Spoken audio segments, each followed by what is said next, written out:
श्रावण महिन्यामध्ये नैवेद्याच्या ताटामध्ये डाव्या बाजूला विविध प्रकारच्या कोशिंबिरींमध्ये कांदा लसूण न घालता अगदी कमी साहित्यामध्ये बनवता येईल असा झटपट आणि अतिशय चविष्ट असा कोबीचा चटकदार चटका कसा बनवायचा ते आज आपण बघणार आहोत. चटका तयार करण्यासाठी बघा, सर्वप्रथम या ठिकाणी पाव वाटी हरभरा डाळ किंवा चणा डाळ घेतलेली आहे. पाव वाटी हरभरा डाळीचा चटका जो आहे तो 3 ते 4 जणांना अगदी आरामात असा पुरतो.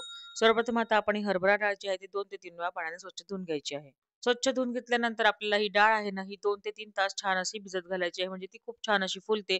तुम्हाला घाई असेल तर तुम्ही 1 तास हिला गरम पाण्यामध्ये भिजत घालू शकता. तर या ठिकाणी आता 2 ते 3 तास झालेली आहे आणि डाळ या ठिकाणी मस्त फुलून आलेली आहे. आपण बघू शकता.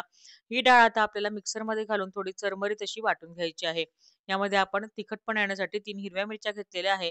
आता हे सगळं आपण वाटून घेणार आहोत. आपण बघू शकता, आपण छान असं हे चरमरीत असं वाटून घेतलेलं आहे. पुढे एक हिरवा पत्ताकोबी घेतलेला आहे.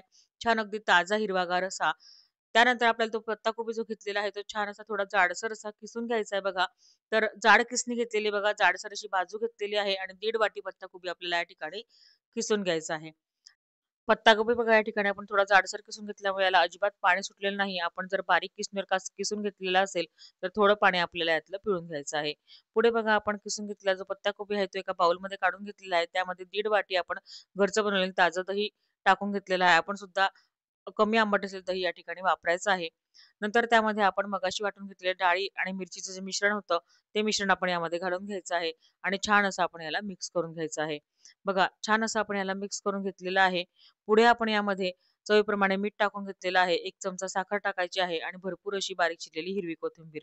हे सुद्धा आपण छान असं मिक्स करून घेऊयात. पुढे बघा, आपण याला आता छान अशी खमंग चुरचुरीत अशी फोडणी देणार आहोत. त्यासाठी आपण 2 चमचे तेल या ठिकाणी गरम करण्याकरता ठेवलेलं आहे. तेल छान या ठिकाणी गरम झालेलं आहे. त्यामध्ये 1 टीस्पून मोहरी, 1 टीस्पून जिरं, 1 टीस्पून या ठिकाणी हिंग टाकून घेतलेला आहे. 1 टीस्पून हळद टाकून घ्यायची आहे. यानंतर 7 ते 8 कढीपत्त्याची पानं छान तडतडली आहेत बघा. खमंग अशी फोडणी आपली या ठिकाणी आता रेडी होत आहे. सगळ्यात शेवटी लाल सुकी मिरची टाकलेली आहे. गॅसची फ्लेम या ठिकाणी आपल्याला बंद करून घ्यायची आहे.